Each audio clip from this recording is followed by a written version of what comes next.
Hello, Apostle. Am I obligated to tell my partner about my previous sexual encounters? The thing is, I had a wild lifestyle before being saved.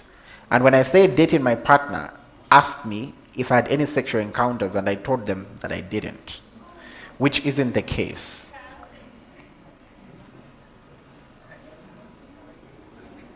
Oh no, I had received a funny message.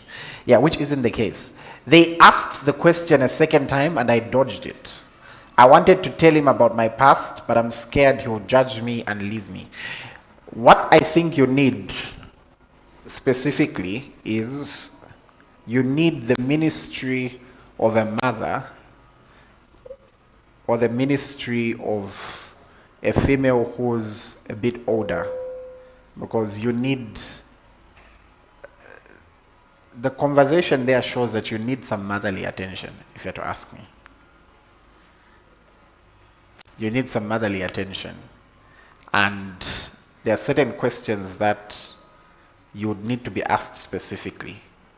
Because you would need this. I'm going to give a general answer, but I'm really advising you, if you can have a conversation with one of our elders, or maybe one of your bigger sisters who you admire. Don't worry, nothing will be shared anywhere, but it would be very important for you, because that ministry would be needed for you. Now, to answer the question generally,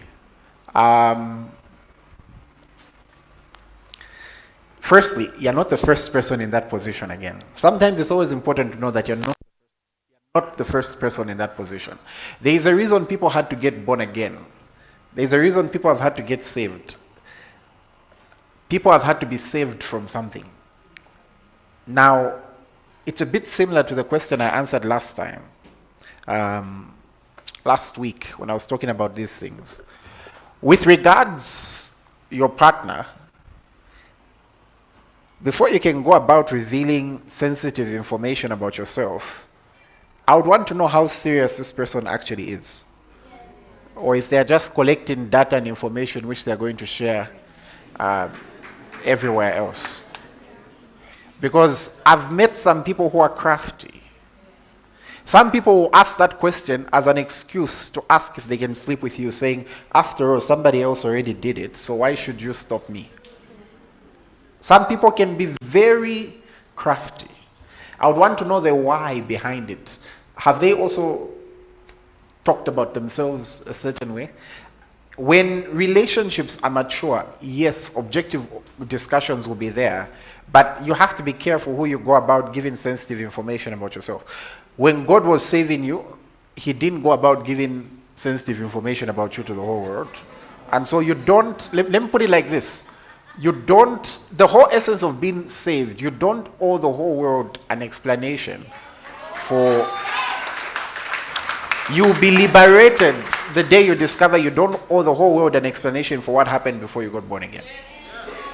Okay, because that's the whole essence of being saved. That's the whole essence. And the fact is, people have made mistakes, even in church. But this is not a place where we condemn people. This is not a place where we'll put you in a box and say, for you, you can never marry because you made A, B, C, D mistakes. This is not a place for that.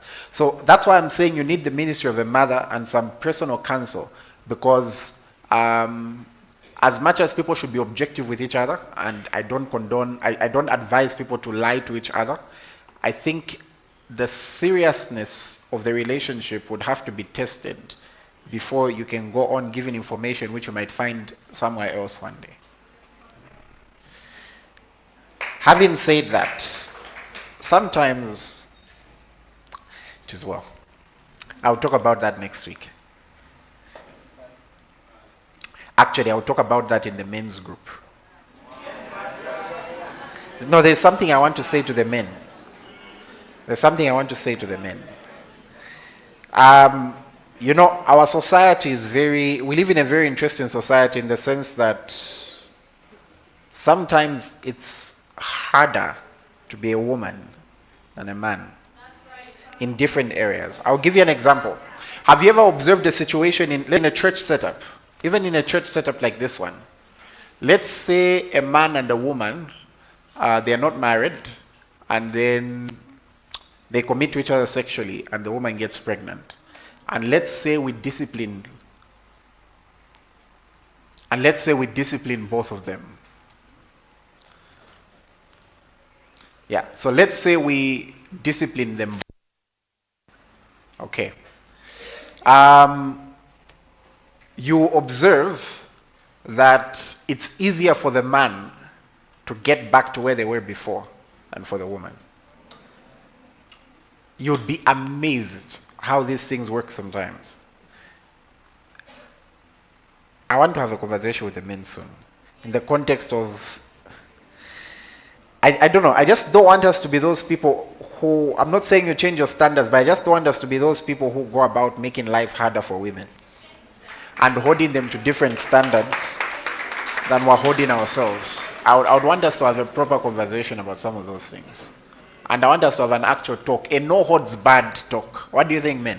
Yes, Pastor. We can have a no holds barred, eh? Okay.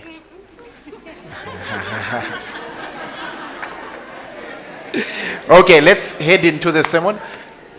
You'd have to excuse us for like 30 seconds. Media have just informed me they've just noticed one of the batteries is low. That's why the mic keeps cutting. So if you don't mind, as you're talking to your neighbor about the sermon, someone will come to the front and change my batteries. And then for those who are watching online, it will be queued for a second. Okay. You can talk to your neighbor, ask them what they think the sermon will be.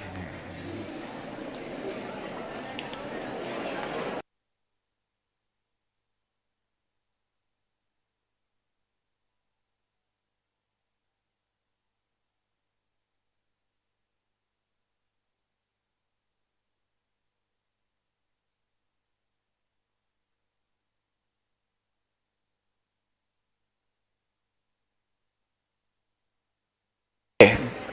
Lovely. I want to talk about talking like God. Now, in this particular instance, I want us to look at spiritual warfare.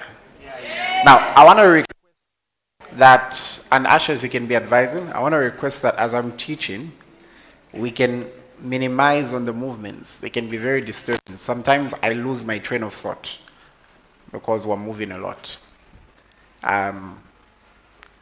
Very soon, I think in June, we are doing, should be July, we're doing our month of capacity building, and I'll be training the whole church on certain topics, on areas I want us to improve. And one of the topics we'll be dealing with is church etiquette, what I expect from you when you're in church. And one of the things that you'll notice we'll talk about is movements. Let me put it like this. Imagine what would happen if I was preaching one day. I said, guys, hold on. And I got my phone and I went out and said, new church, you would find it disrespectful to you, right? So in the same way, I don't, and by the way, my phone buzzes. Even when I'm preaching, you'd be amazed. I don't know how people don't know I'm a pastor. You'll be amazed how my phone rings. You'd be amazed. And I have to keep my devices on because I use the internet for certain things. But then you'll not find me doing that. Sometimes I've been preaching and you receive a notice of a funeral. Imagine you're preaching and it just pops up, notice of funeral. Dear pastor, please note that ABCD. But then I have to show you respect by not picking up calls or anything like that. In the same vein, I expect you to show the same respect and not running out to, hey, at Bwanji, in Jabok Church. No, it's disrespectful. And I had a dream that can block a certain level of revelation. I was at a meeting yesterday. The meeting was supposed to end at, you don't even know which meeting I'm talking about. The meeting was supposed to end at 13, but there are a few changes that happened, so it ended at 14:30, 14:40, somewhere there. And I was seated somewhere in front. I had another place to be at. I had to send them a message because I wasn't going to be disrespectful to the minister. So what I'm trying to say is let's be mindful on that part. So we're dealing with talking like God. And I want to show us how you can talk like God and win victories in spiritual warfare. A sermon I did, I think it's called Exposing Satan or something like that. You can find it on our podcast, where you see how Satan attacks.